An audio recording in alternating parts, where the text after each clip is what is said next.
mother of two who dared to stand up for parents and children during the pandemic, has been horrified to learn she was effectively spied on by the government. Molly Kingsley was branded an extremist for speaking out against school closures and face masks in classrooms. The articles Molly wrote at the time criticising the policies were flagged by a specialist government unit tasked to tackle domestic threats, with a recent investigation revealing that ministers worked with social media giants to restrict discussion online about controversial lockdown decisions. Speaking to me earlier today, Molly claimed the government's actions posed far greater harm than any disinformation that existed online. The risk to national security was our own government. And that is and has been for 2 years. I firmly believe that. There has been no more damaging policy in modern times than lockdown. And actually, it is so tragic that challenge, not only from people like me, not even mainly from people like me, but challenge from the experts, actually, who might have been able to stop that madness wasn't allowed.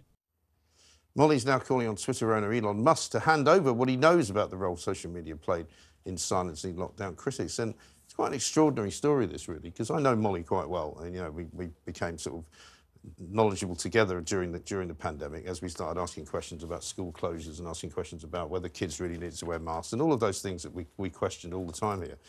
It turns out that there was a list of names of people. I think I was on it. Several other people were on it as well who were contributors, or I think Julie Hartley-Brewer was probably on it as well.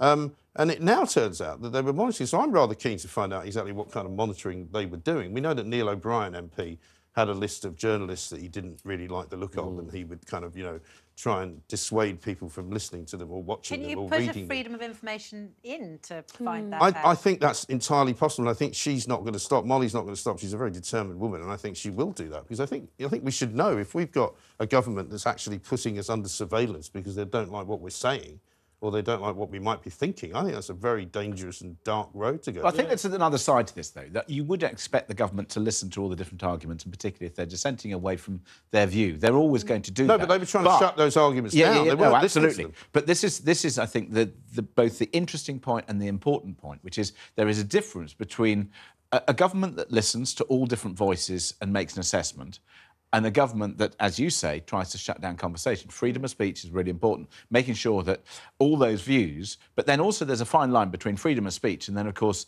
disinformation or misinformation, which is harmful and damaging. Yes, but the government is not in a position to say what that is. And I don't particularly when you're looking into the future, I agree. In this particular situation, they certainly should not have been declaring things to be misinformation, because an awful lot of the things that they were pushing, as it now turns out from the lockdown report that's just been done, were not necessary. But I've got a curious defence of the government. I mean, I hear what Molly says. I don't particularly... I'm a little bit suspicious of some of the voices around kind of being sceptical about lockdown, etc. But I agree with her about schools and masks and all the rest of it. We talked about it endlessly, about the ridiculousness of this.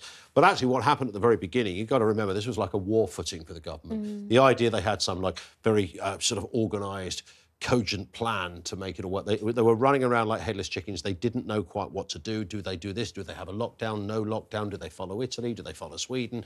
What's the best policy? Should it apply to schools? Should it not apply to schools? Didn't know what to... The last thing they needed amidst their own chaos was suddenly the idea that everybody else was going to suddenly start piling in with a load of other views. So no, I disagree. I think that's a really, really dangerous position to hold. Because if that's what you actually think... Well, that's the thing. I agree. You're giving basically carte blanche to the government to decide what you're allowed to do. No, because it's a double-edged sword, because I totally agree with what...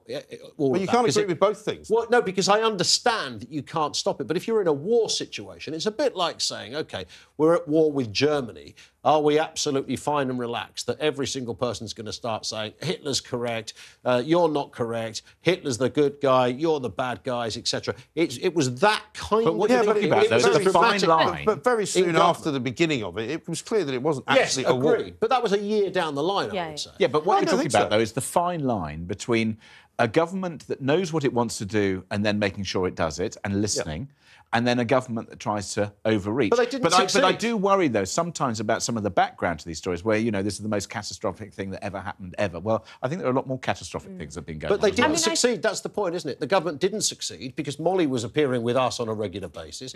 All manner of other people were appearing with us on a regular basis. Yeah, but if she was being put under surveillance and monitored, that's not acceptable to me. No, I find that... I'm disturbed by it, but if I was like Dominic Cummings or all that lot, I can understand them going, look, the last thing we need is another 5,000 views. We can't can't even find one of our own at the moment. And as far as they're concerned, life and death is at stake here.